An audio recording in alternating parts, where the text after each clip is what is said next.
We are back now on Most Buffalo, and this weekend the Stephen Page Trio will perform at the Riviera Theater. Page is a former and founding member of the band Bare Naked Ladies. Tickets are still available for his show. You just go to the theater's website. It starts at 8 on Saturday night. And if you want to know more about the show, why not ask the man himself, Stephen Page, joining us live via Zoom. We're so glad to have you here. I know you're performing all over the Northeast and Canada right now, so you've been busy. How's it been going, and what can fans expect from this show? It's been going great. Thanks for having me on the show. We are really looking forward to coming back to Western New York, and it's been a long time. I played the Riviera in 2010, I think, so it was like my first big solo show in the Buffalo area then, so it's nice to be able to come back. And this time I'm bringing with me, like you said, the Stephen Page Trio. So it's myself on guitar and piano, Craig Northey from the band The Odds on electric guitar, and Kevin Fox on cello. And I mean, it sounds very adult and very grown up, but we're still totally immature children playing my solo stuff and tons of the old Bare Naked Ladies hits and deep cuts, and it'll be a fun time to catch up with old friends. Yeah, I know fans will be excited to hear that for sure. And I want to talk about your latest album as well. It's called Excelsior. It's your first solo album in 5 years. What inspired that music, and what's inspiring you as far as music right now? Well, I started writing the music for this album before the pandemic hit. But of course, I looked at the content, the lyrical content of a lot of these songs, and they were about things like loss, grief, looking for a connection with people when we're feeling completely disconnected from them. I didn't know this pandemic was going to happen. I had no idea in advance, but it seemed to kind of work perfectly. So I wrote and recorded these songs all by myself in my studio. I live in Syracuse, so in my studio here in Syracuse, New York. And it was the first record I've done really where almost everything was played by me. So it's a very personal record, but it's also a lot of fun now to be able to come out and play these songs with my friends in the trio.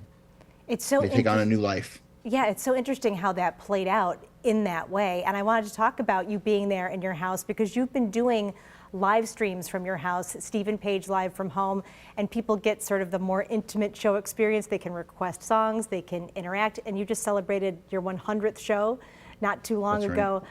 How has that been, connecting with your audience in that way? Because I know a lot of people have had Zoom fatigue, but this is something that's really been something people have been enjoying. For sure. I started doing these in April of 2020, and I had watched lots of musicians doing live streams on Instagram and Facebook and so on. And I thought, I don't know, how do you even compete with that when all the greats are out there doing all their big greatest hits in their kitchen? And you kind of had this like glimpse into people's lives, but it was pretty short-lived. And I decided I would do one over Zoom. I liked it. I'd seen one Zoom concert, and I thought it was way more fun because not only could we all see the musician, they could see all of us. And that's what I loved about it. I did this one show in April 2020, and it was just kind of mind-blowingly fun. Like kids and their dogs in their backyards or in their kitchens or whatever else. And then they can see each other. It's a really different way of doing that. But I started doing it every week. And then, of course, things started to go back to normal. I started hitting the road and playing in-person concerts, which is great. I love it. Grateful to be back. But doing these live streams became a different creative expression. It was a chance to connect with the fans in a different way. Like you said, it's interactive in the sense that they get to make requests, or I'll do theme shows. They get to see me make a lot more mistakes than I even make on stage. But they're quite forgiving. And because they're forgiving, it makes me take a lot of risks. So I have gone through, for example, I've played every song I've ever written over the course of this time. And I've played every album I've ever made, including all the Bare Naked Ladies ones, and every song alphabetically, and all kinds of covers. I'm not even a cover version kind of person, and I've learned all these covers. It's just really pushed me in a way that's helped me have a deeper relationship with the music and with the audience. And it's really, I don't want to give it up.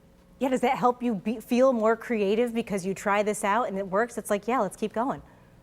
Absolutely. And there are songs on the Excelsior album that kind of were born out of the live from home shows, because, like, for instance, I was doing a show where I was doing A to Z or A to Z I'm in New York now, A to Z kind of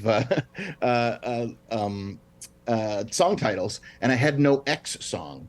So I wrote a song called Xylorimba about this xylophone marimba crossbreed that I have in my studio, and the song was so beloved by the audience, and I'm so proud of it that I ended up putting on the album.